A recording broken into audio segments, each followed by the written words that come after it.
The Wife is First. Volume 2, Campaign in the Land Under Heaven. Chapter 43, The Truth. The 3-day deadline was coming up soon. Mu Hanzhong didn't seem worried at all. He just looked through the account books in the prince's tent every day, and occasionally went to the barracks to take a look. What did the military advisor ask you today? The Right Protectorate General caught a soldier who was going back to eat and asked the question. He was truly curious to know how this Master Jun would find the culprit in 3 days. The military advisor asked me when this uniform was issued and how often I'm able to eat meat, the soldier replied honestly. Military uniform. Eat meat. The Right Protectorate General heard this and was baffled. What did this have to do with poisonous grass? He let go of the soldier and caught another one to ask. The military advisor asked me how often I sent letters to my family and who wrote them for me, the tall soldier said straightforwardly with a simple smile. The military advisor also said that because I answered well, I could ask him to write them later. That was His Highness Military Advisor Ah. His calligraphy would definitely be even better than those written by the village scholar. His old mother in the family could also take it and show off to the other village people. The Right Protectorate General was even more confused after hearing this. What did this have to do with anything? Unresigned, he caught a few more soldiers, and all the questions they were asked were trivial, brief, and totally irrelevant. The Left Protectorate General came forward and patted the stunned Right Protectorate General and prompted, "Eat." What on earth do you think the military advisor is investigating? The Right Protectorate General asked with a bitter face. The Left Protectorate General, with no expression on his face, turned around and left. I'll eat first. Hey, wait for me. The Right Protectorate General hurriedly chased after him. Their meals were delivered together. This guy would definitely eat them all up if he was late. 3 days passed in the blink of an eye. Zhao Meng came out of the military prison early in the morning and waited in the center tent to see the so-called military advisor make a fool of himself. Moreover, General Zhao, who was aware that he couldn't beat a scholar in a battle of words, also pulled the Left and Right Protectorate Generals as well as a few other military officers over. The center tent was where the high-ranking officers discussed tactics and issued military commands. It was about the same size as Jing Shao's tent, but there was no bed in it. Jing Shao sat on the high platform and looked down at the group of ruthless men. He gave Zhao Meng a sympathetic look. Mu Hanzhong sat next to Jing Shao. In his hand was a black goose feather fan that was typically held by all the military advisors in the history books. The Right Protectorate General had actually gifted this to him yesterday, which was why Mu Hanzhong knew this tidbit of information. Military advisor, the 3-day limit has come. Lao Zhao has come to listen to the military advisor's wise opinions. Zhao Meng brought forth the suspects that he had been guarding in the prison cells and spoke in a rough voice as he stood in the middle of the tent. The general is indeed anxious, as expected. Mu Hanzhong fanned himself with the goose feather fan in his hands twice and looked lightly at the unshaven man below the platform. It seemed that he really had stayed in the military prison for 3 days.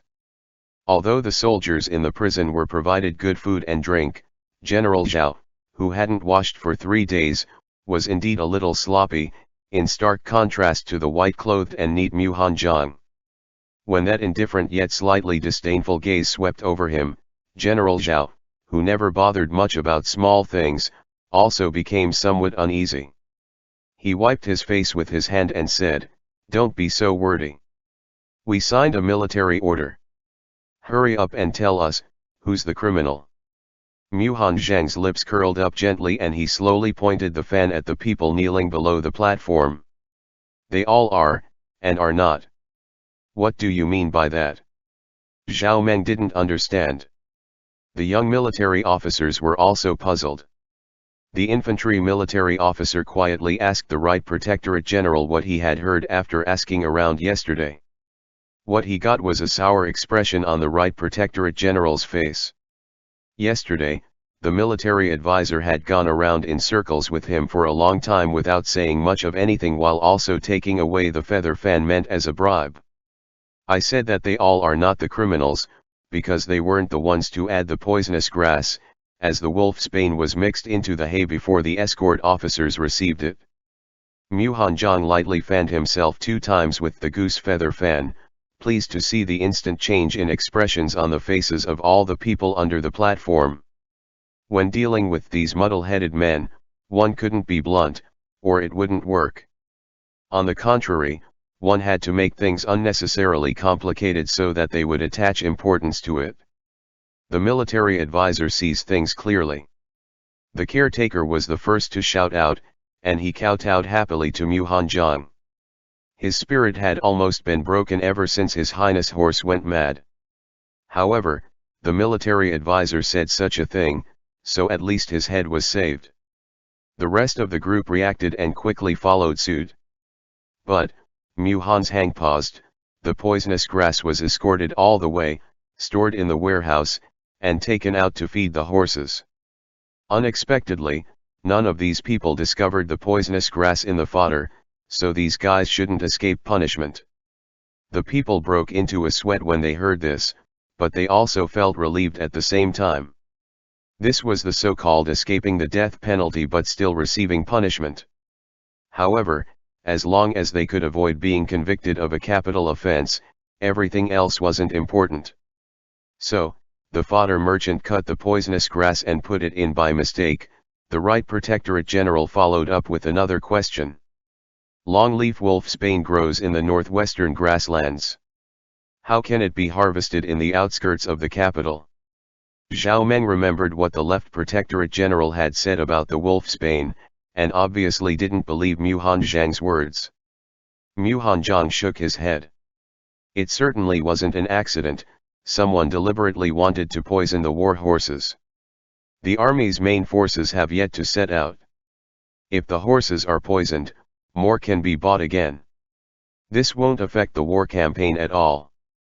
Who would casually do such an insensible and immoral thing? Zhao Meng felt that the military advisor was clearly talking nonsense. We'll have to ask the bookkeeping scribes who keep accounts in this camp. Mu Hanjiang took a sip of tea from the cup on the table. The scribes. Jing Xiao, who had been listening carefully at his side, couldn't help raising the question.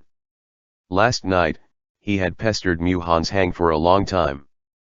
Not only did Jun Qing refuse to tell him the actual situation, he also wouldn't let him eat, which left Jing Xiao hot and bothered all night.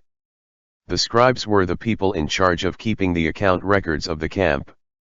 They kept track of the transfer of troops, were in charge of writing letters, and so on. They were civil servants who helped with the administrative work. The military system was rather simple, and there were a total of 4 secretaries for these 5,000 people in the army camp. Except for when it came to writing letters and dispatching assignments, usually no one paid much attention to these people. Mu Hanjiang nodded and said to Jing Xiao, this one checked all the entries in the account books for this camp. Putting aside previous accounts, the money allocated by the Ministry of Revenue for rations and fodder is 30% less than recorded in the accounts for this military campaign.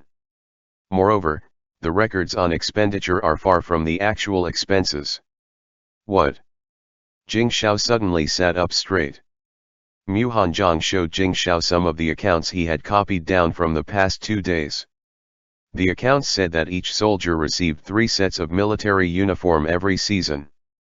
In reality, there were only 2 sets. According to the standards for daily food intake, there should be at least 1 meal a day where the soldiers could eat meat.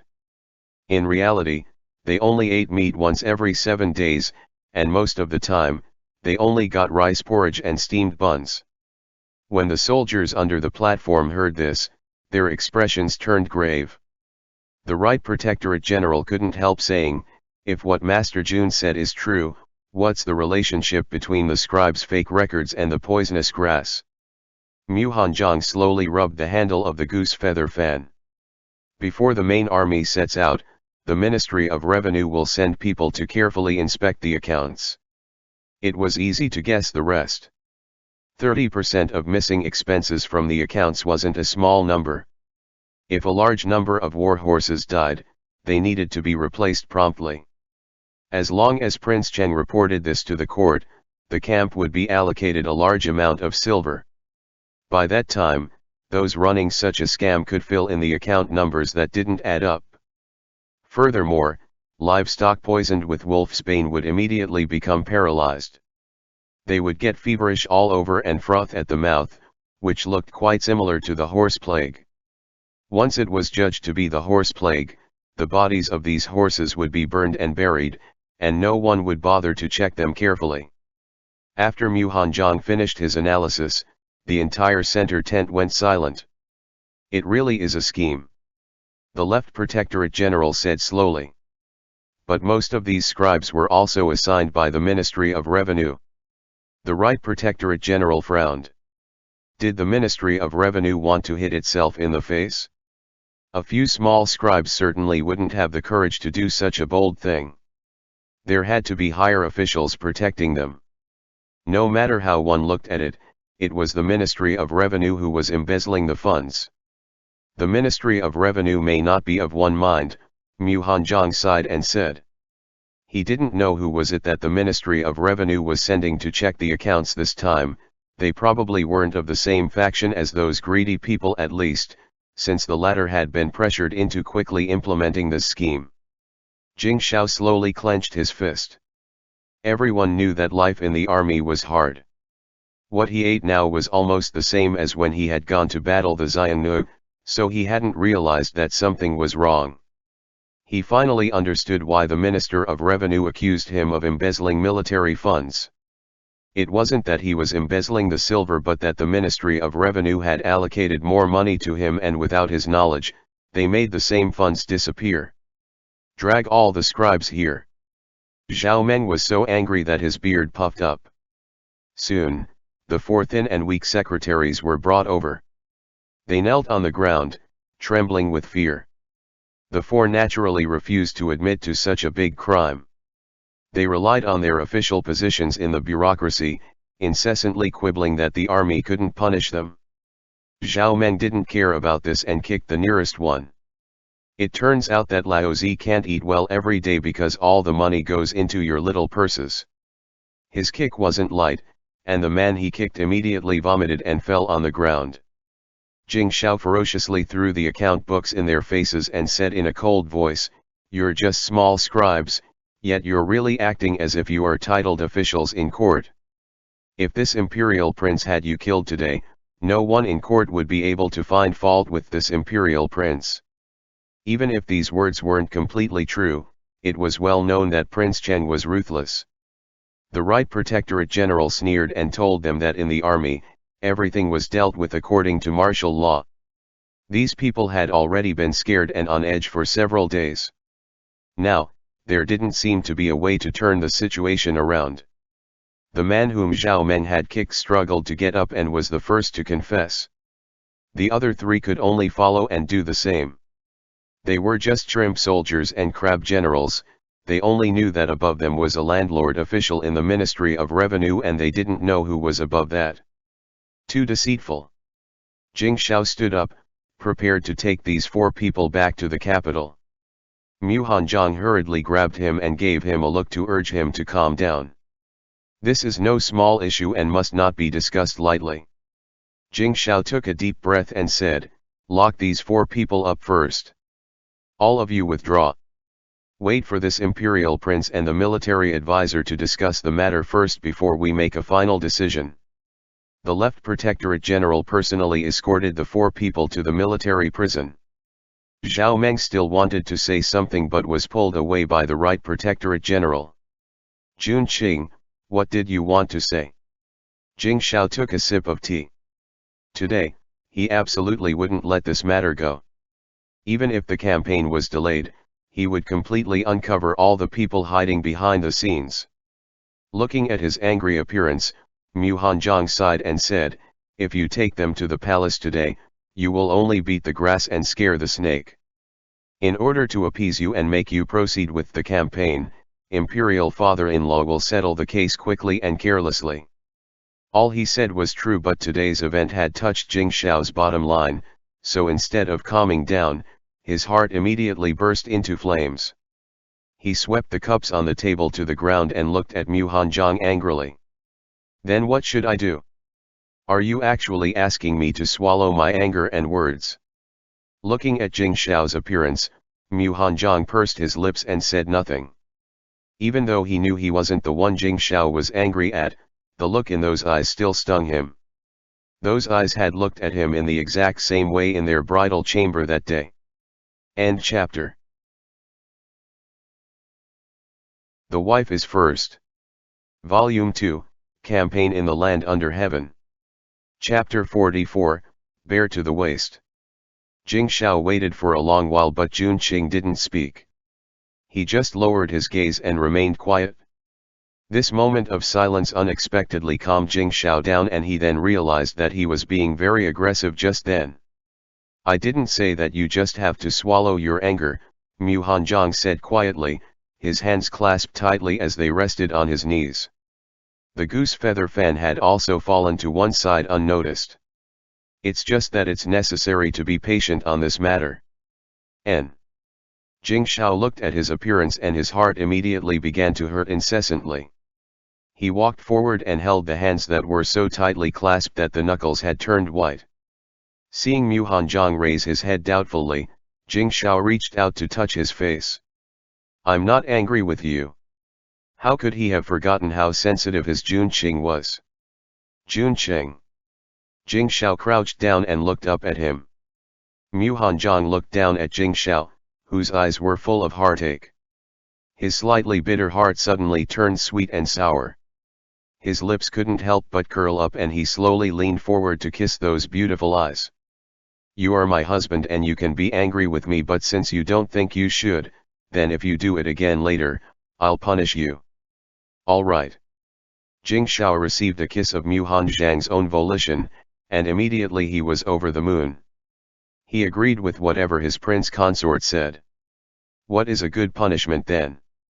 Mu Hanjiang squinted his beautiful eyes. Should you be punished to sleep in the study for 3 days? How about that? How can that be? Jing Xiao turned unwilling right away. He put his head on his prince consort's lap, hugged his strong and narrow waist, and swayed him a little. When other husbands and wives quarrel with each other, they quarrel from the top to the end of the bed. Do you know why? Why? Mu Hanjiang's lips curved as he let himself be hugged and swayed. Because they roll from the top of the bed to the end, performing the matters of cloud and rain. If they enjoy themselves fully, they will reconcile, Jing Xiao said with a thick skin. Talking nonsense again. Mu Hanjiang's fair and handsome face turned red and he pushed at Jing Xiao. Let's talk about proper matters.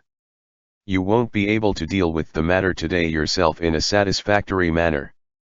Besides, the military campaign is near at hand, and you won't have enough energy to handle everything. So, it's best to hand this over to Prince Rui. The second prince had been conferred the title in a ceremony a few days ago and should now be addressed as Prince Rui. Grr. Jing Xiao picked himself up, his gaze hooded as he pondered deeply. He really didn't have the patience to meddle with the twists and turns in court politics. This matter involved the Ministry of Revenue. If he went to his imperial father for this, at most, only the people who had a direct hand in it would be dealt with. However, his brother had a wide network of contacts in court. If Jing Xiao asked him to handle it, perhaps more would be uncovered. We're just observing for now, but naturally we should take this opportunity to gain some benefits. Mu Hanjiang's lips curled up. He picked up the goose feather fan from the ground and fanned Jing Xiao. The weather in the 7th month was still sizzling hot. Because Jing Xiao had been tossing back and forth for a while, he had already begun to sweat all over. You're right. I'll leave for my brother's residence in a moment. Jing Xiao felt comfortable being fanned, so he leaned forward to rest his upper body on Mu Hanjiang's lap again. Take these account books and the ones I copied with you. If there are any other eyesores in court, Tell brother as well. Mu Hanjiang thought about it, then finished with another sentence. Remember to hide it from his advisors. His advisors. Jing Shao looked up. He knew all the visitors to the Prince Rui's estate. They were always very polite whenever they met.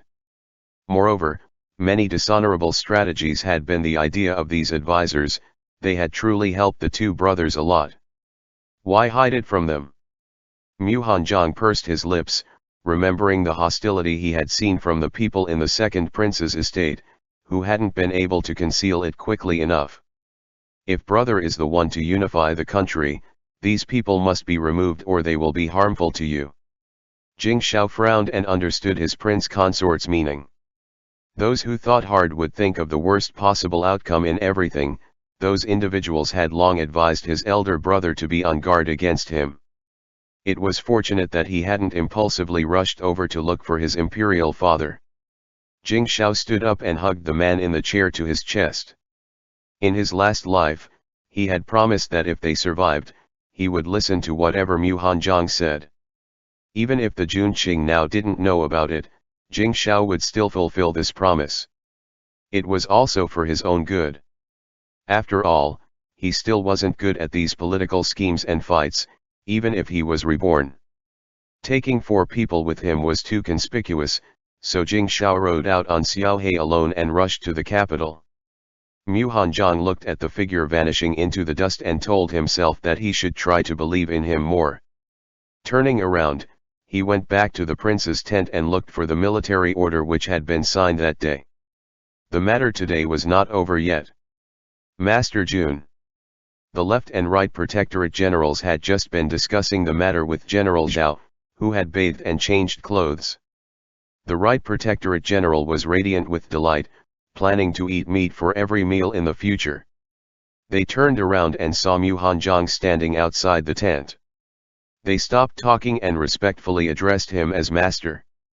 Because of the blistering hot weather, the tent's curtain entrance was open and these grown men weren't afraid of being seen. The people inside noticed Mu Hanjiang when he came to the entrance. When Zhao Meng saw Mu Hanjiang come in, he got up somewhat uneasily. Military advisor, what's the matter? Mu Hanjiang walked in slowly and took out the agreement from his sleeve. Do you remember this, General? When the 3 men saw the military order, their expression suddenly changed. At that time, Zhao Meng had said that the loser would be guilty of the same crime and would suffer the same punishment as those people. Although those people weren't killed, they suffered 20 strikes from the military rod because they had been negligent in their duties. The 3 men now realized that when the military advisor had specially stressed in the center tent that the people still had to be punished even though they were excused from the death penalty, this also extended to the military order. I, Lao Zhao, always keep my promises. If you're willing to gamble, you must be willing to admit defeat. Zhao Meng spoke as he took off his armor and prepared to endure the military rod. The right protectorate general quickly tried to help him out of trouble and said, Military advisor, General Zhao was only being impulsive. Don't bother with him. The army was about to march soon. If the general suffered the military rod, it would delay the journey. With Zhao Meng's temperament, he would certainly stubbornly demand to hurry to the northwest on horseback, but then he wouldn't be able to fight at all. Mu Hanjiang looked at the right protectorate general and said with a cold smile, let me ask the protectorate general, if I had lost today, would this military order still just be an impulsive decision? When the right protectorate general heard these words, he was immediately at a loss. Given Zhao Meng's unforgiving nature, he definitely wouldn't leave the matter at that if the military advisor had failed to uncover the real culprits, even if the latter had Prince Cheng's protection. It truly was disgraceful for a group of generals to bully a weak scholar so much. You don't have to say any more. I, Zhao Meng, am of indomitable spirit, and absolutely won't go back on my word. General Zhao pushed aside the right protectorate general and patted himself on the chest. Good. Mu Hanjiang handed the military order to Zhao Meng. The general is really a hero. What does the military order say? The general will do whatever is written. Naturally. Zhao Meng tugged the paper over and looked down. Even if it's this Lao Zhao's head. His voice stopped abruptly. Zhao Meng stared at the words on the paper.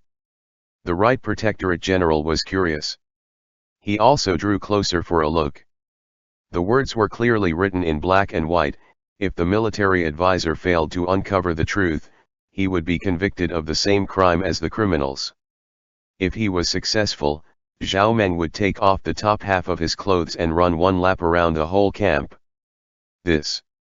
The Right Protectorate General was stupefied. For Zhao Meng, who was always training vigorously, this didn't count as much of a punishment and was more like a joke. But the punishment for the military advisor wasn't the least bit ambiguous. Zhao Meng was stunned for a long moment. Suddenly, he knelt down and cupped his fists. Master Jun is a truly noble person. Please accept Zhao Meng's respects.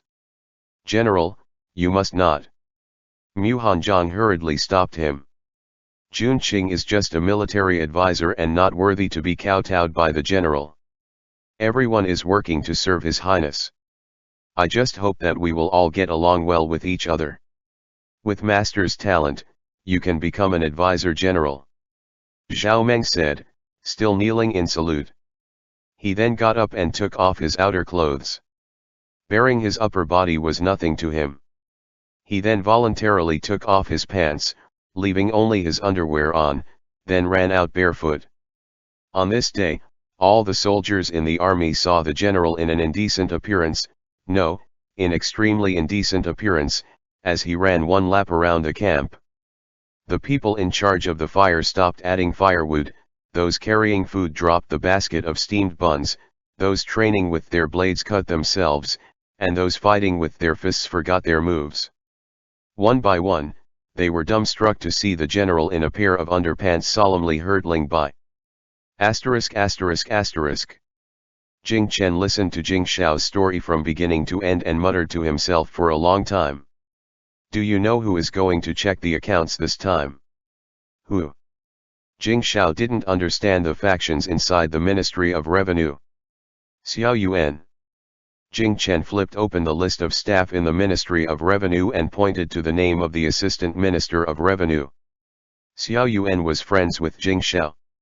Most people in court knew this, and now that he was being sent to the camp, it naturally made those people panic. So, it's a good thing. Jing Xiao thought of the Minister of Revenue who had accused him in his previous life, and then brought up his thoughts. We might as well take the opportunity to pull down the Minister of Revenue. The Minister of Revenue is a follower of Imperial Father since his early years. It will not be easy to remove him. Jing Chen frowned. But since this matter has happened, he can't shed the responsibility. Let me think about it. Jing Xiao nodded. Xiao Yuan was a reliable person and a kindred spirit. In his last life, Xiao Yuan had never been promoted, not only because he was content where he was but also because of the fact that his superior had remained in office. Now, before anything happened, Jing Xiao would pull out all the venomous fangs of all those who had ever harmed him. Before leaving, Jing Xiao suddenly turned around, hesitated for a moment, and finally said, "Grr, it seems that your advisors don't like to see me. They're people who always think of the worst possible outcome. Naturally, they think of everyone as bad." Jing Chen was stunned. When had his younger brother become so astute that he could see through those deeply scheming minds? Actually, perhaps it was something that Jing Xiao had learned on the battlefield. He was more sensitive to malice than ordinary people.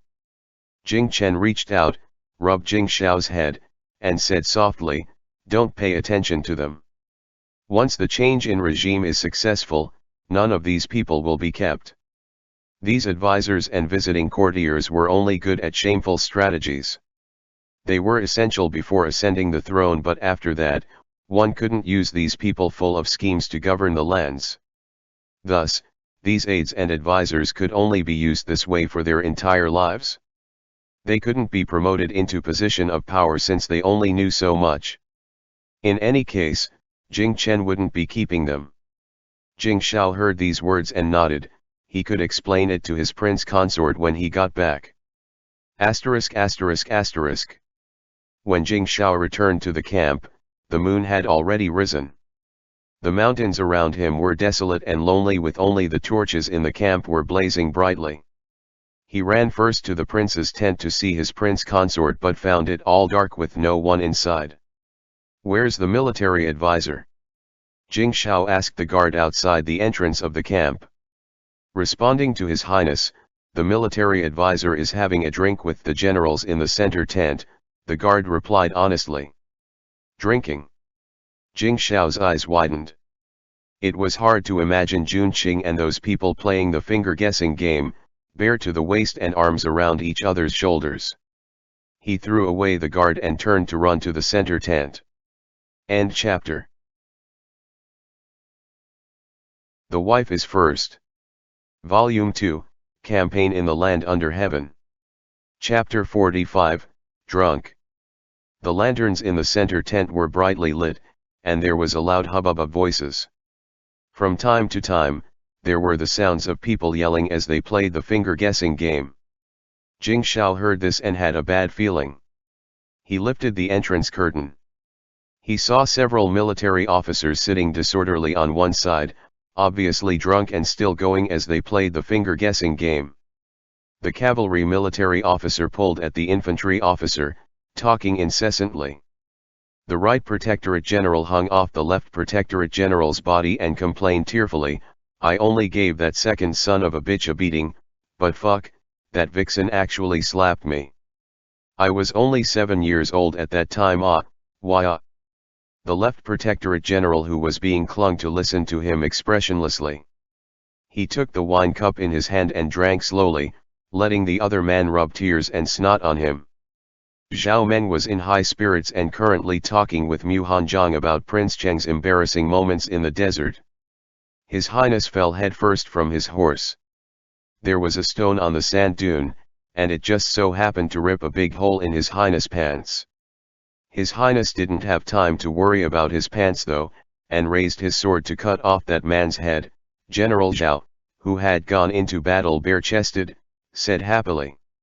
He then couldn't help but raise his arm to hook it over Mu Hanjiang's shoulder, and he said in what he thought was a low voice, "Ha ha ha, if it had been a hair closer, that would have been the end of His Highness' family jewels." When the Emperor asked His Highness to take a male wife, we also wondered if it was because he was truly injured from that time. He. Jing Shao just so happened to see the scene, and he was immediately furious. He rushed over and punched Zhao Meng, who fell to the ground. Then, he pulled his prince consort from where he was sitting up. "Your Highness, you come drink too." Drunk, Zhao Meng didn't feel any pain at all as he laid on the ground and smiled as he stared at Jing Shao. "He just drank too much. Why did you hit him?" Mu Hanjiang's cheeks were slightly red, but his eyes were clear. It was obvious that he hadn't drank too much. "He dares disrespect you, how can I let him off lightly?" Jing Shao was unbearably angry and kicked the person on the ground a couple of times. "Saying nonsense again." Mu Hanjiang glared at him. Was it disrespectful for men to put their arms around each other's shoulders? Looking around though, he felt relieved, before he turned and walked out. They all drank until they passed out, at least. Let's go back. These army men were really good at drinking. Although Mu Hanjiang had a glib tongue and encouraged them to drink, they still only passed out now after drinking for so long. Jing Shao heard these words and chuckled. These people wanted to get the military advisor drunk, but it was the military advisor who got them drunk instead. He wanted to pull at his prince consort but realized that Mu Hanjiang had stumbled and tripped over Zhao Meng, who was lying on the ground, and almost fell down. Jing Shao quickly reached out and gathered Mu Hanjiang into his arms. "Jun Qing, did you drink too much?" "I just sipped on a few drinks." Mu Hanjiang raised his hand and rubbed his forehead. Feeling rather dizzy, he put his head on Jing Shao's shoulder and murmured, "This wine is a little strong." His words carried the faint scent of wine, and that warm and soft voice with its spoiled tone immediately made Jing Shao feel like a cat was scratching his heart. It tickled unbearably. He looked around, and seeing that the group of drunkards weren't paying them the least bit of attention, Jing Shao picked up his Wang Fei in a princess carry and walked out. When he passed by Zhao Meng, he couldn't help kicking the other man again. He then turned to exit the tent, without a second thought for the people left behind. Sitting and drinking silently in the corner, the left Protectorate General paused with his hand that was holding the wine in the air, as he watched Prince Cheng's figure disappeared. Little left, tell me, why did she hit me ah? That evil woman, why ah? The right Protectorate General slipped onto the left Protectorate General's leg, still wailing. The left Protectorate General quietly put down the cup, supported the right Protectorate General on his shoulder, and walked out of the center tent, leaving behind the group of drunkards snoring loudly on the ground. Asterisk asterisk asterisk. Jun Qing. Jing Shao carried the man in his arms to the bed. How about I carry you and help you take a bath? I can wash myself. Mu Hanjiang seemed quite sober. He was very calm when talking and doing things, but Jing Shao knew that he was actually drunk. Reaching out to untie the belt of Mu Hanjiang's outer garment and help him take off that layer of snow-white gauze, Jing Shao looked at the other man's expression and saw that he was calm and unflustered. He found it a bit funny and kissed his pink cheeks. Most of the liquor in the army was strong. Though basically, all alcohol was very strong for Mu Hanjiang, whose liquor tolerance was only average. Even if he only had a few cups, the alcohol was kicking in, and he evidently wasn't completely sober. Don't be troublesome. Mu Hanjiang pushed Jing Shao. His mind was still clear, but he couldn't quite control his body's reactions. When he pushed at the man's chest, his hand became stuck there and then slowly slid down. Jing Shao was so excited by this intimate and seductive action that his lower abdomen tightened. He took off the clothes of the man in his arms, and held him as he sat in the big bathtub in the middle of the tent. Jun Qing was self-conscious and always refused to take a bath with him. Jing Shao had never seen him so obedient, except for after they had been doing it for a while and Jun Qing had no energy left. Jing Shao picked up some fragrant bath beans to wash Mu Hanjiang's hair. Jing Shao had the man in his arms lean on his chest, and he gently rubbed the soft, smooth, and fine black hair in his hands, feeling that it was truly a novel and interesting experience.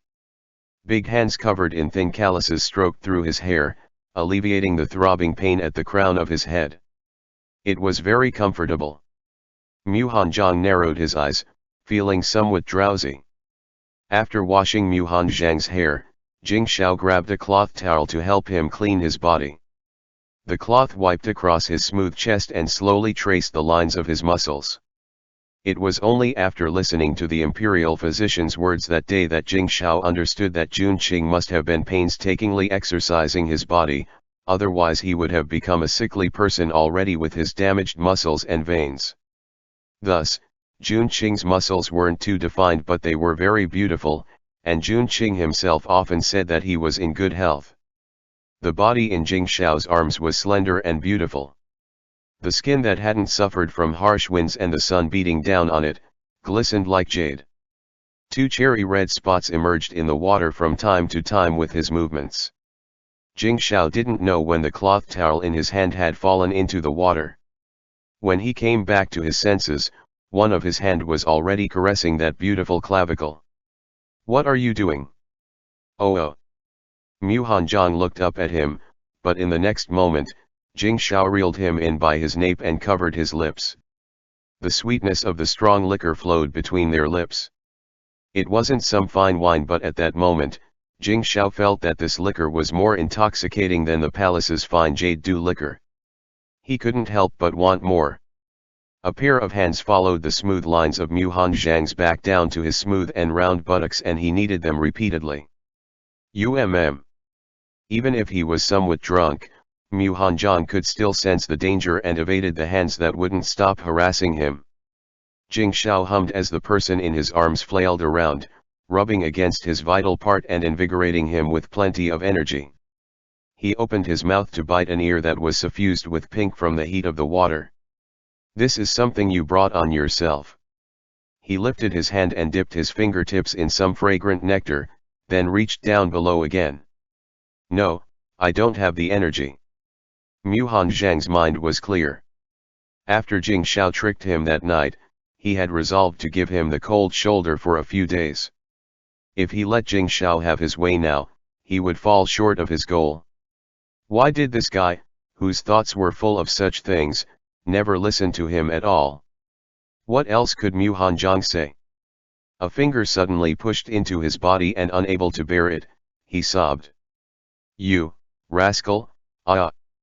His fair neck was bent back, creating a graceful arc. Because he was gasping for breath, the delicate jut on his throat slid up and down. Jing Shao bent his head to bite it, his hands not stopping in their movements at all.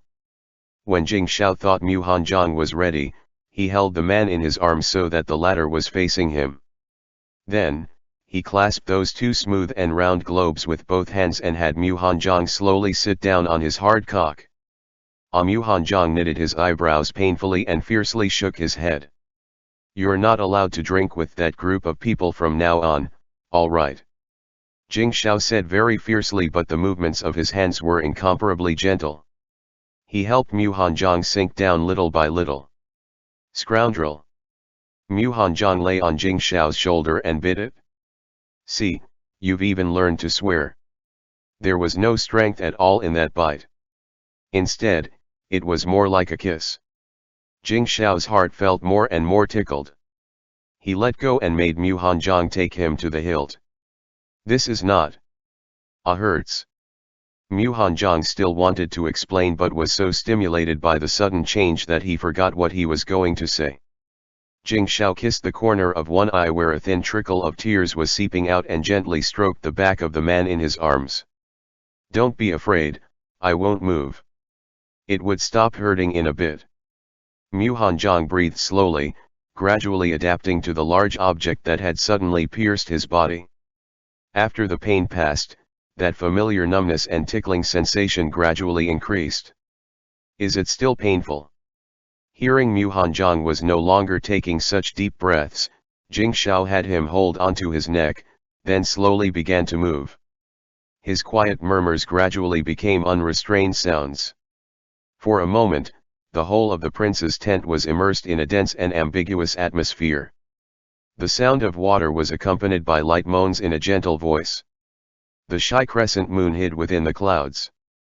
The stars twinkled, the summer wind passed through the forest, and gasps spilled out from the tranquil military tent occasionally, startling the birds resting on top of it.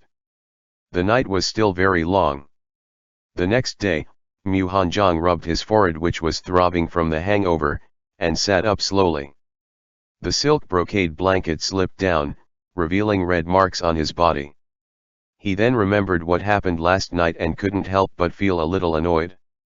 Looking around, he saw that the space next to him was already empty, and commands were being called out for the drills outside. "Jing Shao, you little rascal."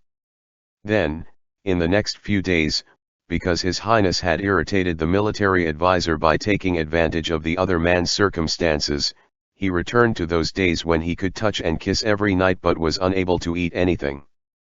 This was the so-called having gotten a taste of the marrow. That was, when a person who had eaten the most exotic delicacies and seafood went back to eating vegetables. How bitter was that? Thus, Prince Cheng, who couldn't satisfy himself every day, could only drill his soldiers ruthlessly, causing the whole army to be full of laments during those days. For several days, there was no news from court. But 7 days later, the emperor sent Xiao Yuan, the assistant minister of revenue, to check the army's account books in advance. Suddenly, the court erupted as many of the chancellors accused the minister of revenue and some of his subordinates of embezzlement. The emperor was furious and ordered a thorough investigation. The more that was investigated, the more apprehensive he became. It wasn't just Prince Cheng's private army, but other troops in the area had their funds also been embezzled from. "Brother Xiao, it's thanks to your prestige that those people were exposed. With a cup of wine in his hand, Jing Xiao patted Xiao Yuan's back. That pat sent Xiao Yuan stumbling. He pretended to be cocky and said, "This is also because under His Highness' jurisdiction, things were done right and everything was discovered in time." The two drained their cups and then continued to laugh loudly. Mu Hanzhong sat on the side and watched the two flatter each other. His head couldn't help but ache a little. "Brother Xiao, those people in the ministry's Department of Accounts wouldn't have wanted to let you come. How did they decide to send you?" He didn't understand it at all, since those people actually dared to do such a thing, they could definitely control who would check the accounts every time. How could they have allowed Xiao Yuan, who was a variable in their plan, to participate? Actually, I just wanted to take this opportunity to see you both off, so I snatched up this job. Xiao Yuan laughed hollowly a couple of times. End chapter.